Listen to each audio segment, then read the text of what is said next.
नमस्कार, मैं हूं डॉक्टर भारती मक्कड़। स्वागत करती हूं आप सबका आयुर्स हीलिंग हब में। फ्रेंड्स, हम सब जानते हैं कि बच्चों के केसेस में सफेद दाग में रिकवरी जल्दी आती है।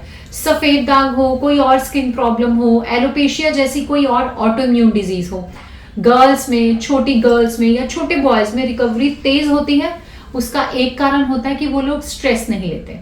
लेकिन फिर भी कई बार ऐसा भी होता है कि बच्चों में भी रिकवरी नहीं आ रही होती। पेरेंट्स मेरे क्लिनिक पर आते हैं और बताते हैं कि डॉक्टर, हमने तो सुना है बच्चों में रिकवरी फास्ट होती है, दवा भी हम बराबर दे रहे हैं, डाइट भी फॉलो कर रहे हैं, आपने जो एप्लीकेशन बताई है वो भी लगातार चल रही है, फिर भी पैचेस एज इट इज हैं। ऐसा क्यों है?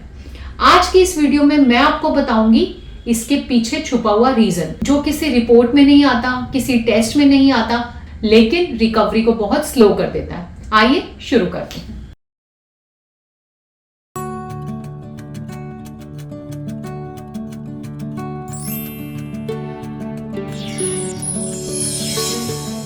फ्रेंड्स, ये बिल्कुल सच है कि बच्चों में मेटाबॉलिज्म अच्छा होता है, स्किन का रीजनरेशन यानी कि हीलिंग भी अच्छी होती है, क्रॉनिक डिजीजेस भी कम होती हैं और बच्चों में बिल्कुल भी स्ट्रेस नहीं होता, इसलिए भी ऑटो इम्यून डिजीजेस में जल्दी रिकवरी होती है। लेकिन एज या बच्चा होना सिर्फ एक फैक्टर है, दागों को ठीक करने की गारंटी नहीं।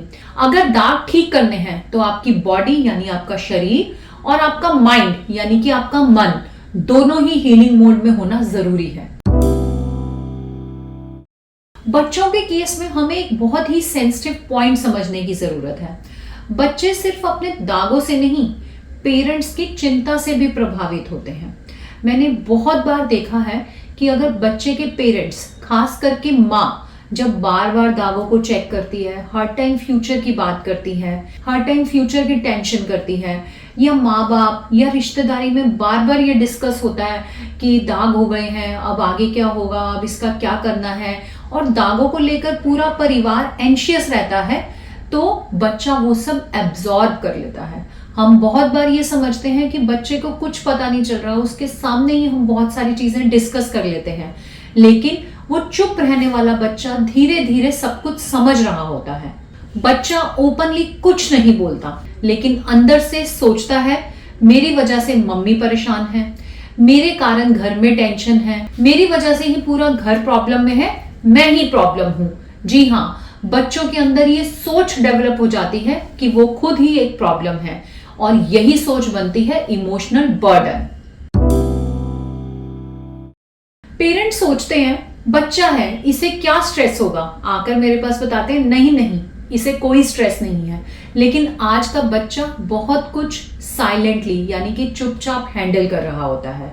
स्कूल में सवाल, फ्रेंड्स या परिवार वालों की नजरें, फंक्शंस, फोटोज, स्लीव्स, कपड़े, कंपैरिजन, ऐसी बहुत सारी चीजें हैं जिनको बच्चा चुपचाप फेस कर रहा होता है। बच्चा ये सब कुछ चुपचाप एडजस्ट कर रहा होता है, लेकिन कंप्लेन नहीं करता।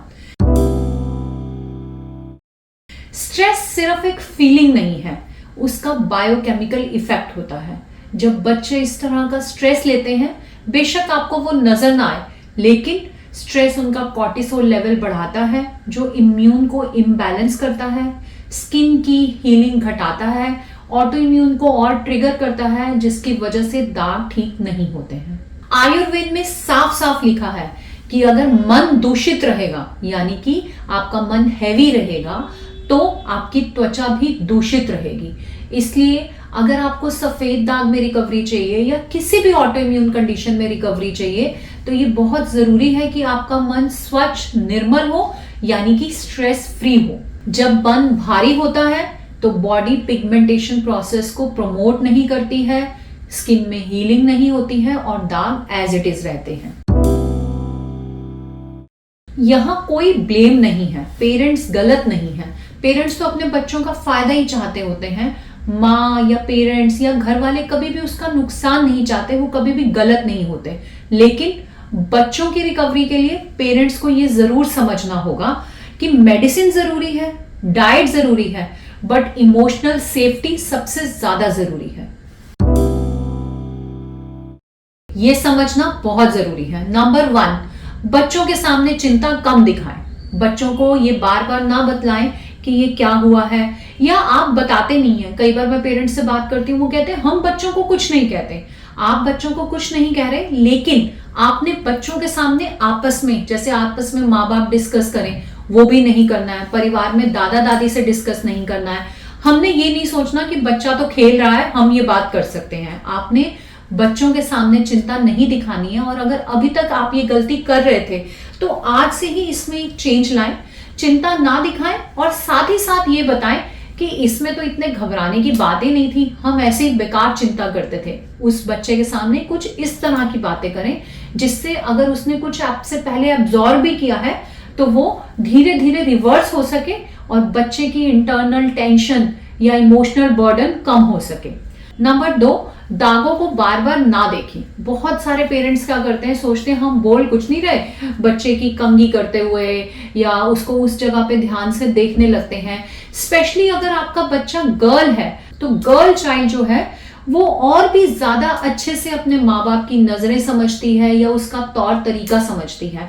तो अगर आप सोच रहे हैं कि आपके बच्चे को पता नहीं चल रहा और आप बार बार दाग देखेंगे, तो बच्चे के दिमाग में एक सिग्नल जाएगा कि मेरी स्किन में या मेरे शरीर में कोई ना कोई प्रॉब्लम है जो मेरी मम्मी को या मेरे पापा को बार बार चिंतित कर रही है। तो ये सिग्नल आप अपने बच्चे की बॉडी में ना जाने दें, इसलिए बार बार दागों को ना देखें हर दिन। कई पेरेंट्स कहते हैं हमने सुबह देखा, शाम देखा, बार बार दिल करता है देखने का। तो 2 घंटे में या 10 घंटे में दागों में कोई बदलाव नहीं आने वाला। आप आज दाग देखें, उसके बाद 15 दिन बाद दाग देखेंगे कंपैरिजन करने के लिए, तो भी आराम से चलेगा। नंबर 3, कई बार आपके घर रिश्तेदार आते हैं, लोग पूछते हैं अरे ये क्या हुआ, तो हम पेरेंट्स कहने कर अरे हम बहुत परेशान हैं, सब जगह इलाज कराया, कहीं से ठीक नहीं हो रहा।